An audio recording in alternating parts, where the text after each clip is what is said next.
Assalamualaikum warahmatullahi wabarakatuh. Halo guys, kembali lagi bersama saya Bobby Herian. Kali ini saya bikin video yang judulnya itu Satu yang Setia. Jadi ini bagi sharing ya, kita cerita sedikit gitu kan. Mungkin ini bisa jadi inspirasi dan membuka sedikit wawasan dan membuka sedikit ya cara pandang gitu dalam melihat suatu hal gitu. Nah, jadi di sini judulnya itu memang Satu yang Setia gitu. Tapi nanti Anda akan mungkin sedikit terkejut atau mungkin tak menyangka gitu kan apa yang saya maksud dengan Satu yang Setia ini gitu. Oke, kita akan mulai videonya ya. Jadi kita mulai videonya biar Anda nanti akan tahu nanti apa yang membuat apa yang saya maksud dengan Satu yang Setia itu gitu. Ini bukan seperti yang Anda bayangkan gitu kan. Nah, jadi gini guys. Eh apa ya?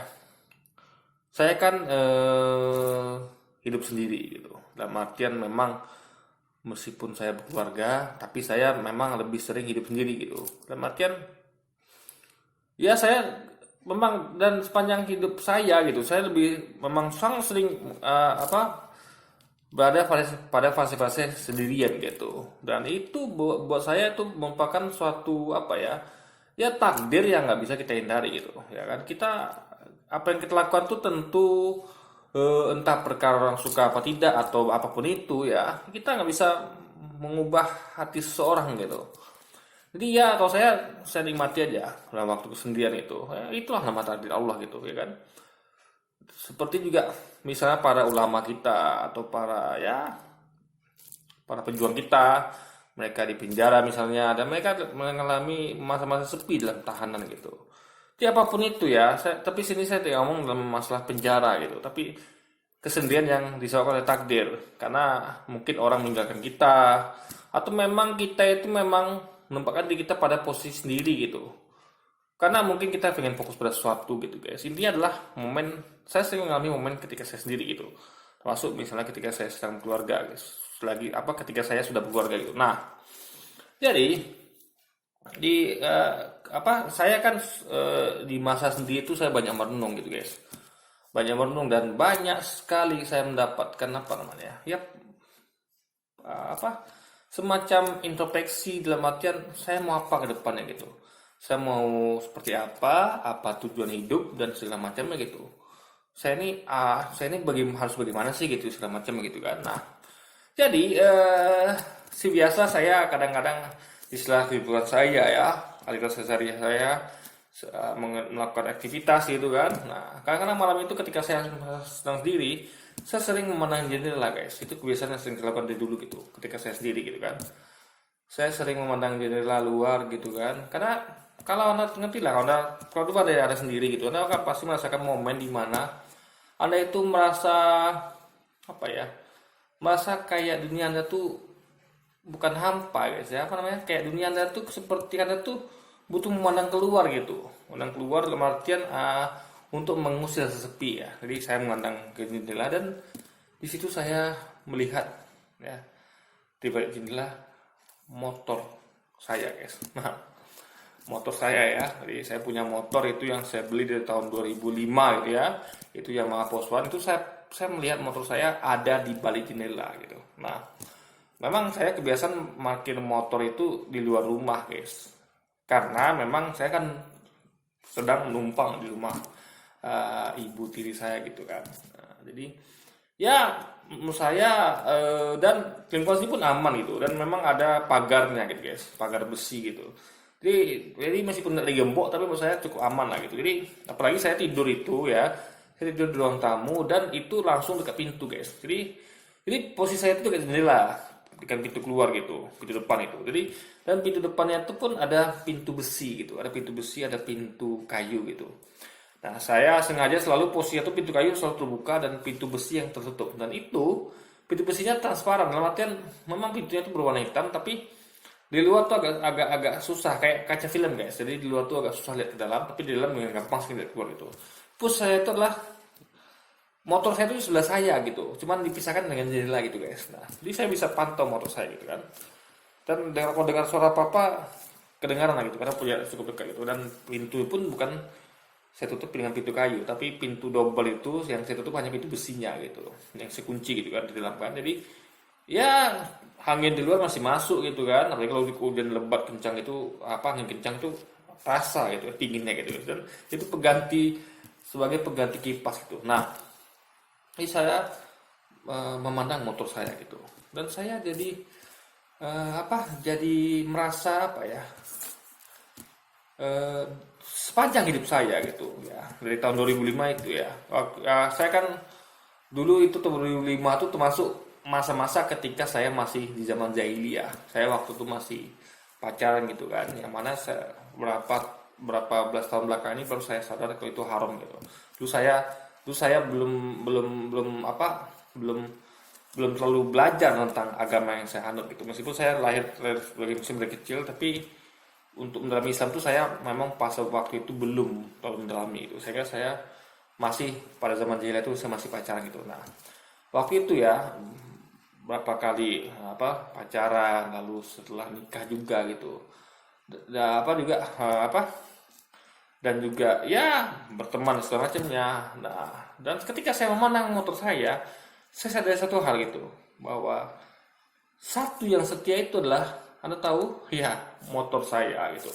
Jadi gini guys, motor saya ini ya tidak pernah meninggalkan saya sekalipun. Di mana saya letakkan dia, di situ dia akan selalu berada gitu. Dia tidak akan pernah pindah kecuali saya pindahkan gitu. Nah, kan. Jadi memang mungkin Anda berkata, ya itu kan benda mati gitu kan. Mungkin Anda punya pacar yang dulu memang beberapa pacar itu meninggalkan saya gitu kan. Dan memang juga ada yang saya tinggalkan karena memang dia selingkuh gitu, ya kan. Jadi saya meninggalkan seseorang itu hanya kalau dia selingkuh guys. Pacar saya dulu saya tinggalkan, ada beberapa orang itu karena dia selingkuh gitu. Saya tidak akan pernah meninggalkan seseorang kalau dia tidak selingkuh gitu. Nah, mungkin dari ucapan saya keluar kata-kata yang ya mungkin saya katakan misalnya kita pisah, atau kalau nggak bisa diatur cara lain aja gitu. Itu kata-kata amarah yang sebenarnya saya nggak bermaksud untuk berpisah dengan dia gitu guys. Hanya saya tuh pengen mengultimatum, pengen menekankan kalau kamu jangan begitu gitu. Ini udah batasnya gitu. Jadi ketika saya curigai dia udah mulai macam-macam yang selingkuh, itu saya tidak mau terjadi. Jadi sebelum terjadi, saya tekankan seperti itu guys gitu. Bukan maksudnya untuk memisahkan meninggalkan atau berpisah darinya gitu, ya kan? Nah, tapi saya betul-betul melakukannya ketika dia memang terbukti selingkuh. Nah, itu baru saya tinggalkan gitu. Nah, jadi gini, maksud saya adalah, jadi motor ini kan tidak pernah meninggalkan saya.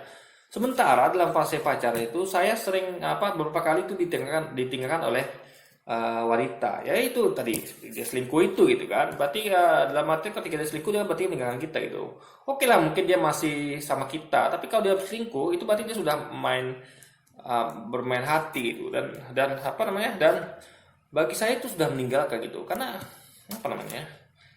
ya intinya adalah dia nggak setia lagi gitu. Nah, jadi poinnya adalah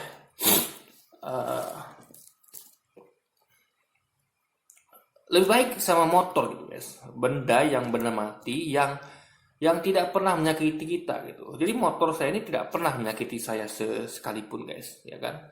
Beda dengan mungkin pasangan lain jenis gitu, entah kita punya pasangan, entah itu pacar atau istri, bahkan teman sekalipun, itu bisa pernah menyakiti hati kita gitu, ya kan. Nah, jadi betapa setianya sang motor menemani kita bertahun-tahun, tidak pernah sekalipun dia meninggalkan kita gitu, ya kan.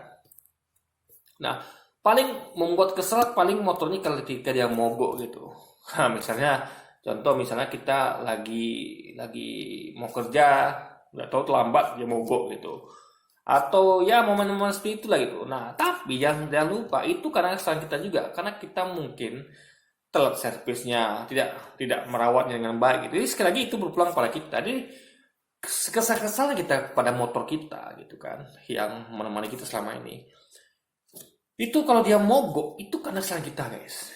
Dia tidak merawatnya dengan baik gitu. Nah, jadi bukan salah motornya gitu. Karena motornya tidak pernah melawan gitu. Dia tidak pernah pergi meninggalkan kita. Jadi gimana pun kita marah sama dia tidak akan pernah pergi meninggalkan kita. Dia akan selalu ada di tempat dimana kita tinggalkan gitu. Dimana kita tekan dia, di situ dia selalu berada. Nah, Jadi ini kita bisa bayangkan ya, itulah kenapa Allah itu ya, ini kembali kepada kajian agama ya.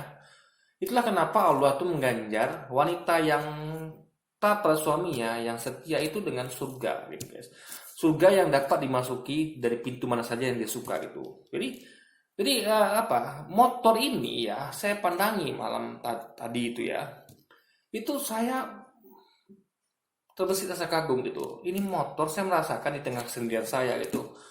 Ini motor tidak pernah meninggalkan saya dari tahun 2005 gitu. 2004 saya beli waktu itu kan. 2004 lah ya, yang salah saya itu. 2004 pertengahan itu. Ini motor tidak pernah meninggalkan saya sedetik pun guys. Tidak pernah meninggalkan saya gitu. Gimana pun saya memperlakukan dia, saya pernah tidak menservisnya selama beberapa tahun itu kan. Sehingga dia kadang-kadang sering mogok sampai knalpotnya mau tanggal karena bautnya suka lupa saya kencangkan itu, dan beberapa hal lain gitu kan, sampai tanggal jaga kakinya sampai ganti yang baru lagi gitu kan, sampai kampas remnya itu tidak pernah saya ganti dan baru saya ganti gitu. Jadi dia tidak pernah mengganti saya gitu guys, motor ini gitu. Nah ini karena itulah saya kagum dan saya merasa satu yang setia yaitu motor saya ini. Nah makanya ya, itu kenapa Allah itu ya mengganjar wanita yang setia dan taat pada suami, itulah surganya Allah yang bebas dia masuki dari pintu mana saja yang dia mau gitu. Nah, kan lagi sama kayak motor tadi gitu. Jadi istri yang tidak pernah meninggalkan suaminya, yang dalam artian kalau keluar dia selalu di rumah guys. Istri yang taat pada suami itulah suami yang istri yang taat di rumah gitu. Dia tidak akan keluar rumah kecuali minta izin pada suaminya gitu. Mungkin ada keperluan gitu kan. Ya kan, entah dia harus bekerja untuk membantu suami, untuk memperbaiki ekonomi keluarga gitu. Entah dia ada keperluan ke rumah orang tuanya, keperluan-keperluan yang itu tidak maksiat lagi sebenarnya. Dia minta izin pada suami dan menghindari kecurigaan dari suami gitu. Sama seperti motor tadi itu tidak pernah berbuat hal aneh-aneh gitu. Dia tidak pernah membuat kita curiga. Saya tidak pernah curiga sama motor saya gitu. Dia mau istilahnya kalau orang hidup kan selingkuh gitu kan. Saya tidak pernah curiga gitu karena dia selalu setia pada kita gitu. Dia tuh mungkin macam-macam itu. Nah, itulah nilai tinggi seorang istri yang tidak pernah jangan lagi berbuat untuk membuat suaminya curiga pun dia tidak pernah. Dia betul-betul menjaga adab itu gitu. Betul-betul dia jaga jangan sampai suaminya curiga pada dia, dengan makanya Islam itu mengatur ya, istri keluar rumah tuh minta izin pada suami gitu. Belum diizinkan jangan keluar rumah gitu. Itulah betapa. Jadi istri tadi itu sama ibarat seperti motor yang tidak pernah menyakiti hati suaminya. Makanya jangan heran kalau Allah mengganjar dengan surga yang dia bebas memasuki pintu mana saja gitu. Betapa mulia wanita seperti itu gitu kan. Betapa susahnya untuk wanita seperti itu gitu. Ya, syaratnya cuma satu, taat pada suami itu saja gitu. Berarti dia harus melepaskan semua maksiat itu gitu. Jadi taat pada suami itu saja gitu. Nah, dan berarti kan dia tidak pernah meninggalkan suaminya gitu, karena dia selalu di rumah gitu. Kalau dia meninggalkan suaminya itu hanya dalam keperluan pekerjaan, dan itu akan kembali lagi gitu. Nah, sama seperti tetangga saya di depan rumah ini ya, tante itu kan dia pulang kampung sekitar 5 hari gitu kan. Lalu dia baru pulang tadi gitu, kayak seminggu lah dia pulang pergi kampung, tapi dia tetap kembali guys gitu. Dan dia pergi pulang kampung tuh dapat izin suaminya gitu, dan dia pergi bersama anak perempuannya dan juga dengan ibunya alias nenek dari anak ini gitu. Nah ini seperti itu guys. Jadi itulah kenapa wanita yang taat itu sangat langka, dan hanya wanita yang ngerti agama saja seperti ini gitu, karena nilainya sama seperti motor tadi gitu. Jadi masa sih manusia yang punya hati nurani, yang punya iman seharusnya bisa kalah sama motor yang benda mati gitu. Mungkin Anda katakan ini itu motor nggak punya perasaan gitu. Sama kayak malaikat tuh hanya diciptakan untuk yang baik-baik saja gitu. Dia tidak diciptakan hawa nafsu gitu. Makanya ya saya katakan sekali lagi, malaikat diciptakan Allah tanpa hawa nafsu. Motor ya, meskipun manusia yang buat, tapi Allah ciptakan komponennya, bahan-bahan pembuat bahan segala macam itu kan Allah yang ciptakan. Tanpa ada bahan-bahan itu di dalam semesta ini, manusia nggak bisa buat motor gitu. Nah, jadi itu motor tercipta ya tanpa ada hawa nafsu. Malaikat tanpa hawa nafsu. Jadi kalau malaikat masuk surga, kalau motor misalnya secara bisa surga, itu hal yang wajar. Nah makanya kenapa wanita itu diganjar pintu surga dari mana saja dia masuk, dikasih masuk dari pintu surga mana saja, karena wanita itu diberi Allah hawa nafsu, sehingga dia bisa memilih mau taat pada suaminya atau dia tidak taat pada suaminya dan tidak melakukan seperti yang motor lakukan, yaitu tentu suaminya suaminya tidak akan senang dengan hal itu gitu ya kan, ketika dia meninggalkan suaminya pergi keluar rumah tanpa izin suaminya gitu kan, lalu hal yang tidak urgent keluar rumah gitu guys. Nah jadi itulah sisi wanita yang tidak taat gitu. Jadi begitu bernilainya, begitu tingginya Allah menghargai wanita yang taat pada Allah gitu. Jadi lebih tinggi ya, karena dia wanita tuh punya nafsu motor dan mereka tidak ya. Itu dia poinnya. Makanya berbagilah ada pada wanita yang taat pada suami gitu kan. Karena jangan sampai seorang suami itu memandang motornya lebih setia daripada istrinya gitu. Ini berbahaya guys ya, berbahaya sekali. Tapi kalau Anda bisa minimal setara gitu, karena mungkin saya yakin Anda tidak mungkin mengalahkan motor gitu, dalam artian tingkat kesetiaan itu. Tapi ketika itu sudah setara, ketika Anda tidak pernah meninggalkan suami Anda, ketika Anda setia sama suami Anda, dan ketika Anda selalu membuat hati suami Anda senang gitu kan, seperti motor tadi, tidak pernah berontak, tidak pernah aneh-aneh gitu kan. Nah, Anda dibekali dengan hawa nafsu, Anda memilih meninggalkan hawa nafsu Anda dan memilih taat pada suami. Nah, Allah itu mengganjari Anda dengan surganya, yang tentu surga tuh harganya mahal, tiket surga tuh mahal. Makanya hanya didapat oleh wanita-wanita soleh yang taat pada suaminya, dan jangan sampai Anda dikalahkan oleh motor sang suami gitu, ya kan? Itu yang ingin saya sampaikan. Ya. Betapa beruntungnya Anda di luar sana, wanita-wanita yang taat pada suami, wanita mulia yang Allah sudah gariskan. Kalau Anda begini, ya ibarat Anda seperti motor tadi gitu, Anda setara dengan motor tadi kesetiaannya, Anda bernilai lebih karena Anda punya hawa nafsu, motor tadi tidak gitu. Itu poin yang mau saya sampaikan guys. Ya, jadi jangan sampai sekali lagi ya suami memandang motornya lebih setia daripada dan lebih menyenangkan dipandang matanya dibanding Anda guys, sebagai istrinya. Oke, jadi mungkin sekian dulu, ini pelajaran berharga dan renungan bagi kita semua ya, terutama bagi para wanita, dan saya sebagai laki-laki juga saya akan berlaku seperti motor tadi gitu. Saya tidak akan pernah meninggalkan orang-orang yang saya sayangi gitu kan. Kalau seandainya pun di mulut saya terucap suatu hal yang tidak mengenakan, itu tanda saya tuh sudah ini ultimatum, dalam artian mungkin itu kelepasan gitu. Tapi kan isi hati tidak seperti itu gitu. Hanya bentuk suatu kelelahan dan bentuk suatu bentuk keputusasaan, dan seharusnya orang yang mendengar itu seharusnya sadar dan dia harusnya mengerti kalau dia itu bukan maksudnya seperti itu, tapi memang udah bentuk sebagai, sebenarnya dia pengen berkata ya, saya pengen berkata sebenarnya orang itu pengen berkata sebenarnya jangan begitu deh gitu, jangan aneh-aneh, jangan macam-macam gitu. Jadi berlakulah seperti motor tadi gitu, yang tetap pada suami ya kan, setia pada suami dan patuh pada suami selama suami tidak mengajak Anda untuk bermaksiat pada Allah dan Rasulnya gitu. Oke, jadi sekian dulu video kita kali ini, sampai jumpa lagi di video-video selanjutnya. Wassalamualaikum warahmatullahi wabarakatuh.